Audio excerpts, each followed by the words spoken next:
사랑하는 성도 여러분, 시편 105편은요 이스라엘의 역사를 따라 하나님의 일하심만을 노래하는 역사시입니다.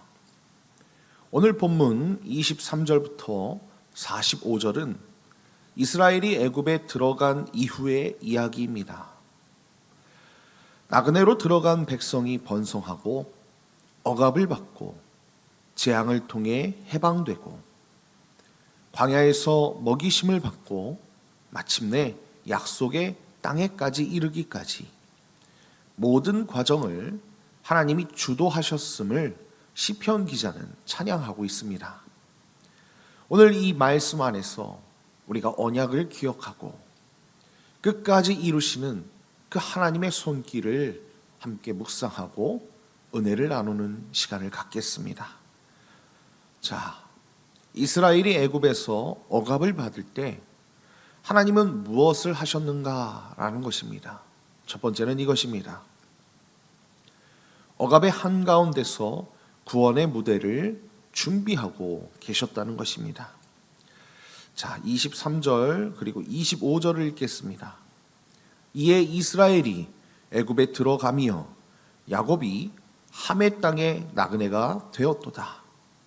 또 그 대적들의 마음이 변하게 하여 그의 백성을 미워하게 하시며 그의 종들에게 교활하게 행하게 하셨도다.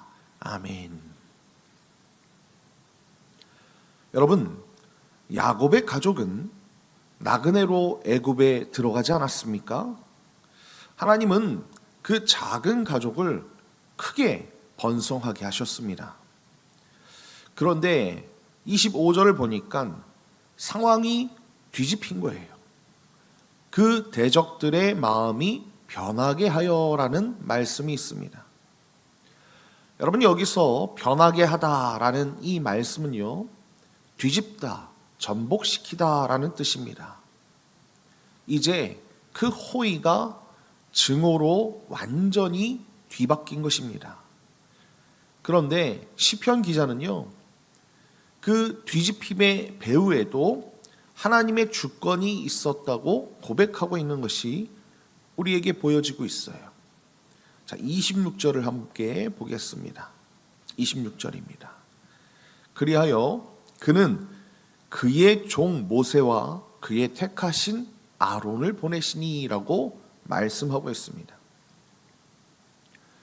억압이 시작되니까 하나님은 모세와 아론을 보내셨습니다. 그의 종, 그의 택하신 자라는 이 표현은요, 이들이 하나님의 선택으로 세워진 사명자였음을 분명히 말씀하고 있어요. 여러분, 억압은 끝이 아니었습니다. 하나님이 구원의 사람을 보내는 시작점이었다는 거예요. 사랑하는 성도 여러분, 우리의 삶에도 상황이 갑자기 뒤집히는 때가 있습니다. 호의가 적대로 바뀌고 안정이 불안으로 변하는 때가 분명히 있다는 거예요. 그러나 하나님께서는 그 한가운데서 구원의 무대를 준비하고 계시다는 것 여러분들이 잊지 마십시오. 억압이 깊어질 때 하나님은 오히려 출애굽을 예비하고 계획하셨다는 거예요. 우리가 지금은 이해할 수 없어도 그런 고난 속에 있다 하더라도 하나님께서 여러분의 그 자리에서 무엇을 준비하고 계신지를 여러분들이 믿어야 돼요. 그리고 신뢰해야 할 줄 믿습니다. 언약의 하나님은요, 우리를 절대로 버려두지 않으신다는 것, 여러분들이 이것을 깨달으시고 오늘도 약속의 하나님, 신실하신 그 하나님을 믿음으로 주님과 함께 동행하시는 저와 여러분 다 되시길 예수님의 이름으로 축원드립니다. 자, 하나님은 애굽의 권세를 어떻게 무너뜨리십니까? 자, 두 번째는 이것입니다. 두 번째는요, 말씀 한마디로 애굽의 질서를 뒤집으시고 백성을 이끌어내시는 것을 볼 수 있어요. 자, 28절 우리 다 같이 한번 읽어볼까요? 28절입니다. 여호와께서 흑암을 보내사 그곳을 어둡게 하셨으나 그들은 그의 말씀을 지키지 아니하였도다라고 말하는 것을 볼 수 있습니다. 여러분, 시편 기자는 출애굽의 재앙의 그 순서와 다르게 9번째 재앙인 흑암의 재앙을 가장 먼저 언급하고 있어요. 여러분, 이것은요 시편 기자의 아주 의도적인 배치예요. 고대 애굽의 최고 신은 무엇이었습니까? 태양신이었죠. 태양신 라라고 합니다.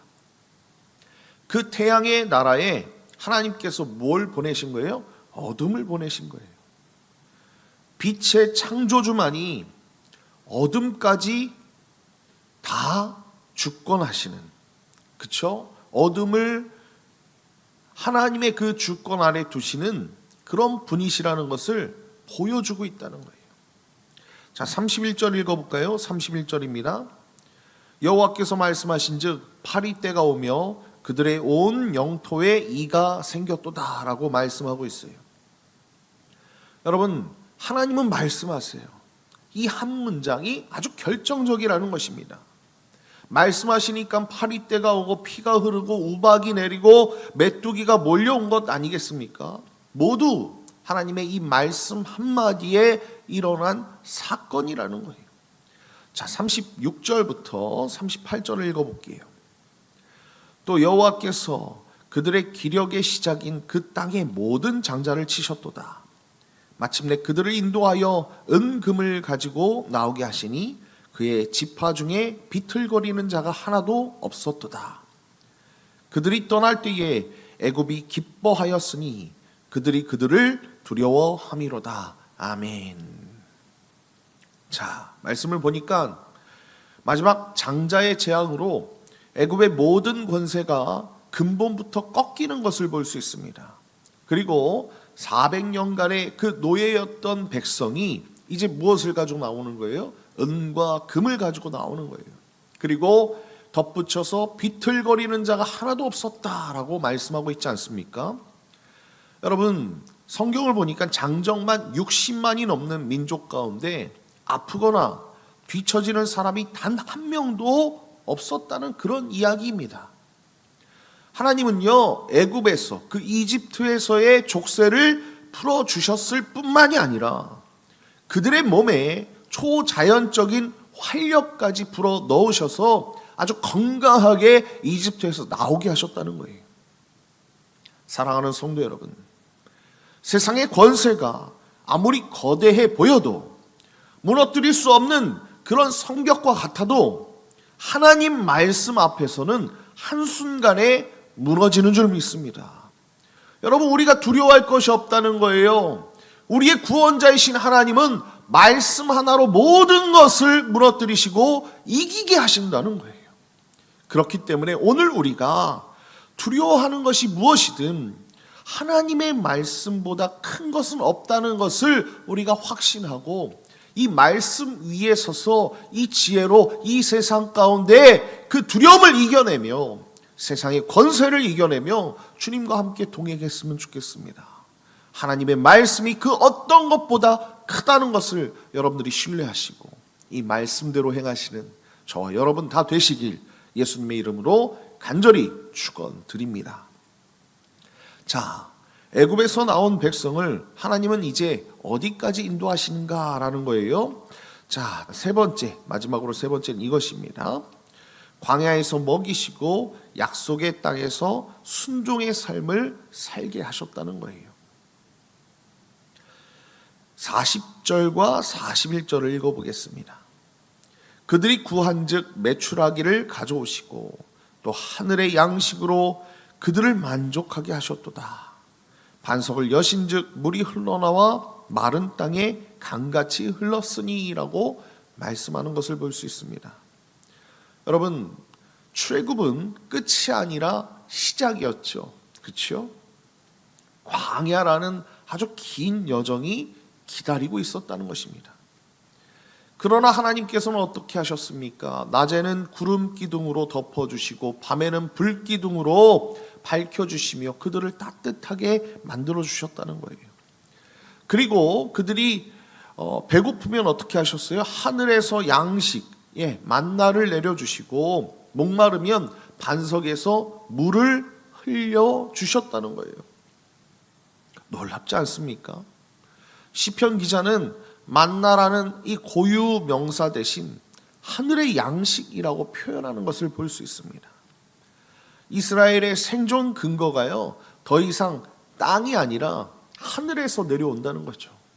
수고하지 않고 먹었다는 거예요. 하나님의 공급이 있었다는 것입니다. 신명기 8장 3절의 말씀 보니까 뭐라고 말씀하고 있어요? 사람이 떡으로만 사는 것이 아니요 여호와의 입에서 나오는 모든 말씀으로 사는 줄을 네가 알게 하려 하심이라 라고 말씀하고 있지 않습니까? 자, 이어서 42절을 읽어보겠습니다. 42절입니다. 이는 그의 거룩한 말씀과 그의 종 아브라함을 기억하셨음이로다 라고 말씀하고 있어요. 자, 이렇게 출애굽하시고 광야에서 이스라엘 백성들을 인도하신 이유가 있어요. 뭐예요? 아브라함. 그 거룩한 말씀은 뭐예요? 하나님이 약속하신 그의 거룩한 말씀과 그의 종 아브라함을 기억하셨다라고 말씀하고 있다는 것입니다. 여러분, 출애굽도요, 그리고 광야의 공급도, 약속의 땅으로 인도하는 것도요, 모두 하나님께서 아브라함에게 하신 그 약속을 기억하셨기 때문에 이렇게 하신 거예요. 여러분, 하나님의 기억은 단순히 떠올리는 것이 아닙니다. 기억하신 바를 이제 뭐 하시는 거예요? 실행하시고요, 성취하시는 거예요. 그 약속을 반드시 이루어 주신다는 것입니다. 여러분, 이것을 여러분들이 믿으시길 예수님의 이름으로 축원드립니다. 자, 마지막으로 45절 보면 이렇게 말씀하고 있어요. 이는 그들이 그의 율례를 지키고 그의 율법을 따르게 하려 하심이로다. 할렐루야. 그렇습니다. 여러분, 이 한 절이 시편 105편 전체의 목적을 밝히고 있습니다. 여러분, 구원의 목적은 땅을 소유하는 데 있지 않아요. 그 땅에서 하나님의 백성답게 살아가는 데 있다는 것입니다. 율법 준수는 구원을 얻기 위한 조건이 아니라는 거예요. 구원받은 백성이 도달해야 할 영광스러운 삶의 목적지라는 것을 여러분들이 기억하십시오. 사랑하는 성도 여러분, 하나님의 구원은 한순간의 사건으로 끝나지 않습니다. 광야의 동행, 일상의 공급, 그리고 약속의 땅에서의 삶까지 전 생애를 포괄한다는 거예요. 구원받았다는 그 사실에 우리가 멈추지 않았으면 좋겠습니다. 구원 이후의 시간을 하나님의 말씀을 배우고 순종하는 삶으로 우리가 채워가야 된다는 거예요. 이 은혜가 저와 여러분에게 가득 넘치길 예수님의 이름으로 간절히 축원드립니다. 결론입니다. 시편 105편의 시인은요, 이스라엘의 전 역사를 노래하며 할렐루야라고 하고 마무리를 하고 있습니다. 억압 속에서 구원을 준비하시고 말씀 한마디로 제국을 무너뜨리시고 광야에서 하늘의 양식을 먹이시고 약속의 땅까지 인도하신 우리 하나님, 이 모든 것이 아브라함에게 하신 약속을 기억하셨기 때문입니다. 오늘 우리도 그리스도 안에서 동일한 언약의 백성인 줄 믿습니다. 감사하는 마음은 내가 누구인지를, 그리고 주인이 누구인지를 아는 마음입니다. 그 마음으로 오늘 하루도 여러분들이 믿음으로 걸어가시길 예수님의 이름으로 축원드립니다.